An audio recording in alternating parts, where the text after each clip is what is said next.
और अखिल भारतीय विद्यार्थी परिषद का 55वां प्रांतीय सम्मेलन ग्वालियर में आयोजित किया जा रहा है। उद्घाटन कार्यक्रम में मध्य प्रदेश के मुख्यमंत्री शिवराज सिंह चौहान मुख्य अतिथि के रूप में उपस्थित रहे। 11 नवंबर से शुरू हुआ 3 दिवसीय प्रांत अधिवेशन 3 दिन चलेगा। इस दौरान मुख्यमंत्री शिवराज सिंह चौहान ने कहा, महापुरुषों के नाम पूरे लिए जाएंगे, अब उनका अपमान प्रदेश में सहा नहीं जाएगा, इसके लिए प्रावधान किया जाएगा। जिन शहरों के नाम महापुरुषों के नाम पर है उनका नाम पूरा लिखा जाएगा। जैसे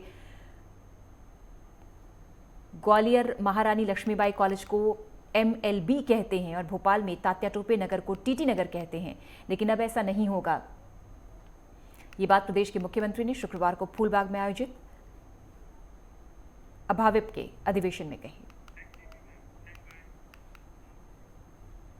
और भेंट मुलाकात के दौरान मुख्यमंत्री भूपेश बघेल जांजगीर चांपा पहुंचे। विधानसभा के ग्राम सेमरा ब्लॉक नवागढ़ में क्षेत्र को लोगों को अनेकों सौगात दी और विभिन्न घोषणाएं की। सीएम ने कहा, ग्राम सेमरा साप्ताहिक बाजार में शेड और चबूतरे का निर्माण करवाया जाएगा। ग्राम धुरकोट में सहकारी बैंक की शाखा खोली जाएगी। शासकीय नवीन महाविद्यालय नवागढ़ का नाम लिंगेश्वर महाविद्यालय किया जाएगा। नवागढ़ लिंगेश्वर मंदिर का जीर्णोद्धार कराया जाएगा। नवागढ़ में आत्मानंद इंग्लिश मीडियम स्कूल खोला जाएगा। ग्राम कुटरा में हाई स्कूल में अतिरिक्त भवन और शौचालय का निर्माण कराया जाएगा। ग्राम उदय भाटा में हाई स्कूल का उन्नयन हाई सेकेंडरी के रूप में किया जाएगा। साथ ही नवागढ़ में खेल मैदान की भी घोषणा की। मुक्तिधाम तक सीसी रोड बनाया जाए। और रायपुर विकास योजना प्रारूप 2031 का प्रकाशन आज किया गया। ये मास्टर प्लान 106 गांव को लेकर बना है, जिससे आने वाले दिनों में किस तरह से शहर में परिवर्तन किए जाएंगे, इसकी जानकारी दी गई। RDA के अधिकारी संदीप बांगड़े बताते हैं कि इसमें 106 गांवों को लेकर मास्टर प्लान तैयार किया गया है। लगभग 500 स्क्वायर किलोमीटर का एरिया लिया गया है, जिसमें 64 नए गांवों को भी शामिल किया गया है। क्योंकि जो ये मास्टर प्लान बना है ये 106 गांवों को लेकर बना हुआ है। लगभग इसका एरिया है जो 500 स्क्वायर किलोमीटर का एरिया लिया है इसमें। पुराने वाले मास्टर प्लान में 188 स्क्वायर किलोमीटर एरिया था, जिसमें से हमने लगभग 64 गाँव को बढ़ाया है, जो नए गाँव लिए हैं उसमें शामिल किए हुए हैं। और इसके बाद हमने जो सेंट्रल गवर्नमेंट की स्कीम थी उसके अमृत मिशन योजना के तहत शहर का सर्वे कराया गया। सर्वे कराने के बाद एक बेस मैप तैयार किया और डाटा कलेक्शन के आधार पर हमने प्लान तैयार किया। अभी प्लान जो बना हुआ इसमें जनता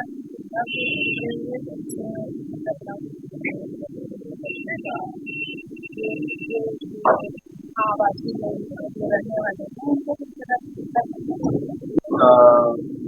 प्रकाशन हुआ है और 1 महीने का समय है। 1 महीने में जो भी दावा आपत्ति को जिला करेंगे। बस से प्रवास पर पहुंचे कवासी लखमा ने आरक्षण मुद्दे को लेकर बड़ा बयान दिया। मंत्री लखमा ने कहा कि इस बारे में बहुत जल्द राज्य सरकार द्वारा कमेटी गठित कर आरक्षण मसले पर विचार कर उचित निर्णय लिया जाएगा। छत्तीसगढ़ के मुख्यमंत्री भूपेश बघेल आरक्षण मुद्दे को लेकर गंभीर हैं। जो भी निर्णय होगा आदिवासियों के हित में होगा। आने वाले दिनों में विधानसभा का विशेष सत्र बुलाया गया है, जो 2 दिनों के लिए रहेंगे, जिसमें आदिवासियों के 32% आरक्षण को लेकर प्रस्ताव पारित किया जाएगा और राज्यपाल को लिखित तौर पर इस विषय पर आदिवासियों के हित में काम किया जाएगा। मंत्री ने बस्तर के आदिवासियों से आग्रह किया कि भाजपा के बहकावे में आकर धरना प्रदर्शन और चक्का जाम व अन्य सरकार विरोधी कोई भी प्रदर्शन ना करें। उसके बाद राज्यपाल परसेंट विधानसभा में पास करेंगे। उसके बाद राज्यपाल के पास जाएगा। राज्यपाल हमारा आदिवासी है, सहयोग से राष्ट्रपति आदिवासी है, इसलिए यहाँ के जो कानून के आधार पर, वही तो पहले से बोल रहा हूँ, कर्नाटक में कौन किया, विधानसभा अध्यक्ष किया या विधानसभा किया या राज्यपाल किया, राष्ट्रपति किया, वही जानकारी हम लोग मांग रहे हैं। उसके आधार पर ही हम जहाँ जाना है वहाँ जाएंगे।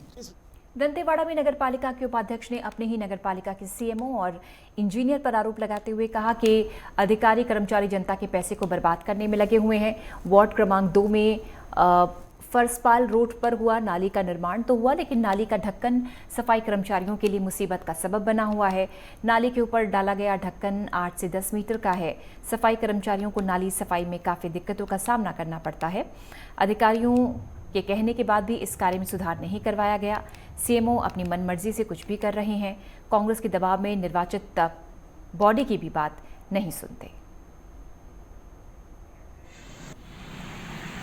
ऑफिस से लगा हुआ है ई रिचार्जिंग सेंटर बन रहा है, जो कि जो बीम जब गड्ढा खोदा गया है तो बीम में बेस नहीं डाला गया है, बिना बेस डाले या जुड़ाई किए बीम डाल दिया गया है और वो चौखट लेवल तक पहुंचा दिया गया है।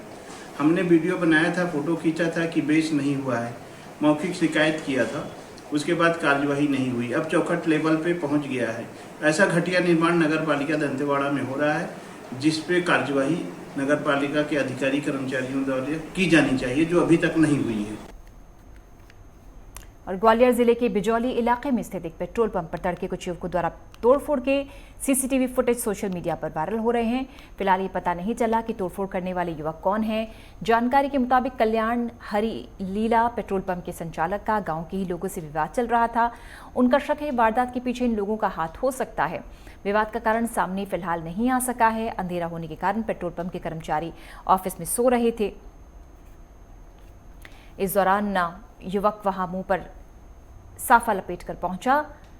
उसके हाथ में कुल्हाड़ी और लाठी और अन्य हथियार थे। पेट्रोल पंप का पहले अंदर और बाहर मुआयना किया। इसके बाद पेट्रोल पंप की मशीन और उसकी लेजम और प्लेटफॉर्म को हथौड़ी नुमा किसी चीज से तोड़ने लगे। ये घटना 15 से 20 मिनट चली। हमलावरों के इरादों को भांपते हुए अंदर ही दुबके रहे पेट्रोल पंप के कर्मचारी। जमीनी संबंधी विवाद बताया जा रहा है। पुलिस पूरे मामले की जांच कर रही है। ये थाना बिजौली के अंतर्गत पारसन गांव है। वहाँ पर एक पेट्रोल पंप है, जहाँ जिस पेट्रोल पंप पर रात में करीब 3-4 अज्ञात व्यक्ति इनके द्वारा जो पेट्रोल पंप पे तोड़फोड़ की गई है और लूट का प्रयास किया गया है। तो इसमें आईपीसी सेक्शन 393, 427 के तहत केस रजिस्टर कर लिया गया है। व्यक्तियों की पहचान सीसीटीवी फुटेज से की जा रही है। दमोह जिले के हटा दमोह मार्ग पर बोलेरो और बाइक की टक्कर के बाद बोलेरो गाड़ी में आग लग गई। इस हादसे में 2 लोगों की घटनास्थल पर ही मौत हो गई। जानकारी के मुताबिक हटा से बाइक सवार दमोह की ओर जा रहे थे, तभी सामने से आ रही गाड़ी की भिड़ंत हो गई। बड़ा हादसा हो गया। घटना की जानकारी मिलते ही एसडीओपी हटा समेत अन्य पुलिस बल मौके पर मौजूद रहा। पुलिस ने शवों को कब्जे में लेकर जांच शुरू कर दी है।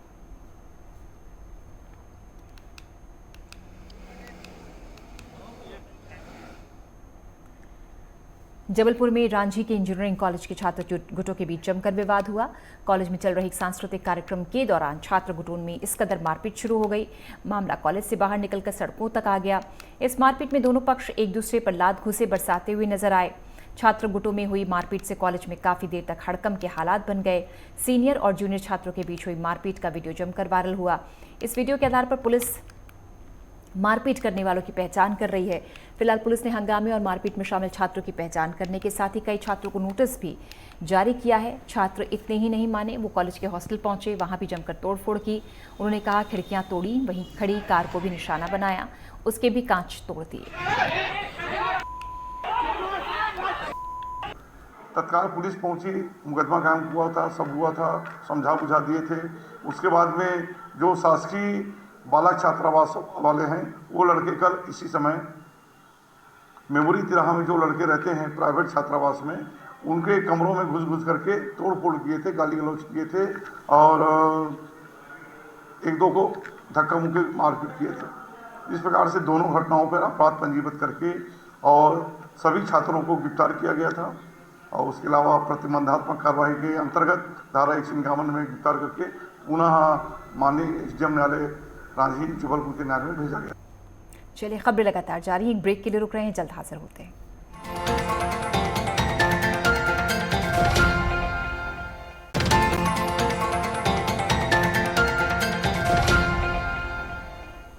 $60,000 के नामी डकैत गुड्डा गुर्जर की गिरफ्त में आते ही पुलिसिया कार्रवाई तेज हो गई। पुलिस अब उसकी संपत्ति और आश्रयदाताओं का पता लगा रही है।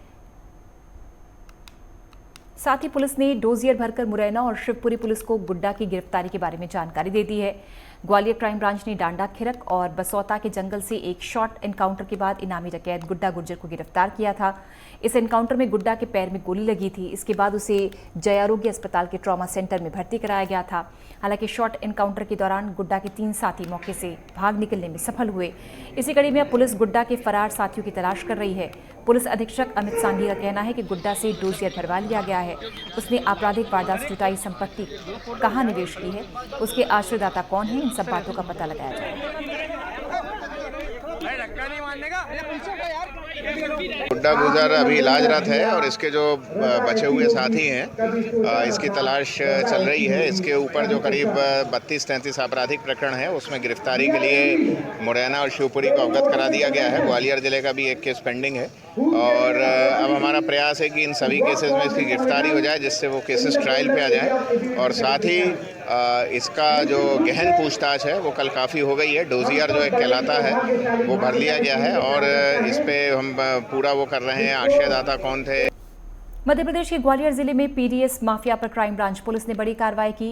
क्राइम ब्रांच पुलिस ने पीडीएस माफिया भास्कर ट्रेडिंग के मालिक के खिलाफ एफआईआर दर्ज की है। ये एफआईआर 2400 क्विंटल गेहूं, चावल और बाजरे की कालाबाजारी के मामले में दर्ज की गई है। 2 दिन पहले ग्वालियर के ट्रांसपोर्ट नगर से क्राइम ब्रांच पुलिस ने सरकारी पीडीएस को पकड़ा था। इसके बाद जिला प्रशासन से लेकर फूड विभाग और स्टेट फूड कॉर्पोरेशन एक्टिव हो गया था। आनंद फानन में भास्कर ट्रेडिंग के गोदाम पर छापेमार कार्रवाई की गई, जहां बड़ी संख्या में पीडीएस का गेहूं, चावल और बाजरा की बोरियां जब्त हुई। एक ट्रक और 2 मेटाडोर से पीडीएस को भरकर बाहर भेजा जा रहा था। इसके बाद भास्कर ट्रेडिंग के गोदाम को सील कर दिया गया। एफआईआर की कार्रवाई और साथ में रासुका लगाने की कार्रवाई की जा रही है और हम लोग सख्त से सख्त कार्रवाई करेंगे। जानकारी मिली कहां से कौन मालिक अभी तो मिल पाया? अब वो पुलिस उसकी पूरी तहकीकात करेगी और जो भी उसमें दोषी होगा उस पर हम रासुका के तहत अंदर करेंगे। और खबरों में आगे बढ़ते हैं और रुख करते हैं कि सिंगरौली जिले के मोरवा थाना क्षेत्र के चटका के समीप जंगल में 8 नवंबर को खनहना निवासी दीपक निषाद की लाश मिलने से क्षेत्र में सनसनी मच गई। 24 घंटों के अंदर इस अंधी हत्या के मामले में आरोपी को गिरफ्तार करते हुए कोर्ट में पेश किया गया। हत्या का खुलासा करते हुए मोरवा थाना प्रभारी यूपी सिंह ने बताया कि 4 दिन पहले ही दीपक निषाद की हत्या हुई थी। दीपक का शव जंगल से बरामद हुआ था। 1 दिन पूर्व ही उसकी गुमशुदगी की रिपोर्ट दर्ज कराई गई थी। सिंगरौली पुलिस अधीक्षक के निर्देशन और एसडीओपी राजीव पाठक के मार्गदर्शन में टीम बनाई गई। मृतक के दोस्तों और परिजनों से जानकारी ली जा रही थी। अंतिम बार मृतक अनपरा थाना क्षेत्र के परासी निवासी अपने मित्र पंकज पांडे के साथ 4 नवंबर को देखा गया था। पुलिस ने इस मामले में एक टीम अनपरा भेजकर परासी से पंकज को पूछताछ के लिए हिरासत में लिया। पुलिस के मुताबिक पंकज ने हत्या करना कबूल कर लिया है। को दीपक निषाद नामक युवक के गुम होने की सूचना थाना मोरवा में दर्ज की गई थी, जिस संबंध में तत्काल पुलिस बल को रवाना किया गया था और संबंधित स्थानों में पूछताछ की जा रही थी। परिजनों ने जिस पंकज पांडे नामक युवक पर शक जाहिर किया था उसे नेक्स्ट डे पकड़कर और उसके द्वारा बताई गई स्टोरी को तस्दीक करने के लिए सभी लोगों के पास भेजा जा रहा था। इसी दौरान पुलिस जब जांच के दौरान एक जंगल के समीप से गुजर रही थी, तेज दुर्गंध उसके पास आई, जिसके कारण पुलिस ने वहां पे जाके तस्दीक किया और पाया कि वहां पे दीपक निषाद की लाश लगभग 4-5 दिन पुरानी पड़ी हुई है।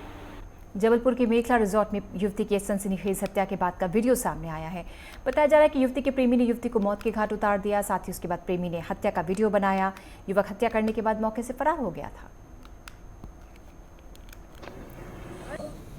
ऐसा अभी तक की जो एविडेंस आए हैं, खासकर कि जो सीसीटीवी फुटेज और जो होटल के कर्मचारी हैं उनसे पूछताछ पे आया है कि 6 तारीख को यह अकेला ही आया था और रूम पे अकेले ही रुका था। 7 तारीख को दोपहर में वो महिला भी आई है, उसके साथ इन लोगों ने कुछ खाने पीने की चीज़ ऑर्डर की है और करीब 1-1.25 घंटे के आसपास ये लोग साथ में रहे हैं। उसके बाद ये वहाँ से मूव कर गया है और चूँकि वो रूम लॉक करके गया था तो किसी ने उस पर ध्यान नहीं दिया। अगले दिन जब वो मास्टर की से रूम खोला गया तब ये घटना का। मध्य प्रदेश के बैतूल में एक दुखद घटना घटी, जिसमें आर्मी भर्ती रैली में शामिल होने गए 2 सगे भाइयों की 4 दिन के अंदर मौत हो गई। दोनों भाई अलग अलग दिन गए थे और दौड़ में शामिल होने के बाद बेहोश हो गए। इलाज के दौरान दोनों की मौत हो गई। इस घटना से गांव में मातम छाया हुआ है। बैतूल के आमला तहसील के दियामहू गांव में मातम छाया हुआ है। इस छोटे से गांव के 2 होनहार युवा जो सगे भाई थे, 4 दिन के अंदर इनकी मौत हो गई। भैया वगैरह शुरू से ही मेहनत कर रहे थे कि हमको आर्मी ही ज्वाइन करनी है, इसीलिए वो आर्मी की ही तैयारी कर रहे थे और अदर कुछ नहीं। और मेरा भाई जो मतलब कॉलेज कर रहा था एनसीसी में, एनसीसी में भी वो वही करता था, मतलब रनिंग करना, ये करना, वो करना। बड़ी दुखद घटना है कि दो भाइयों की एक साथ ऐसे मौत होना किसी परिवार में विपत्तियों का पहाड़ है। कल मैं उनके घर भी पहुंचा था और वहाँ पे उनके पिताजी से भी मैंने मुलाकात की, उसकी जो बहन है उनसे भी मेरी मुलाकात हुई।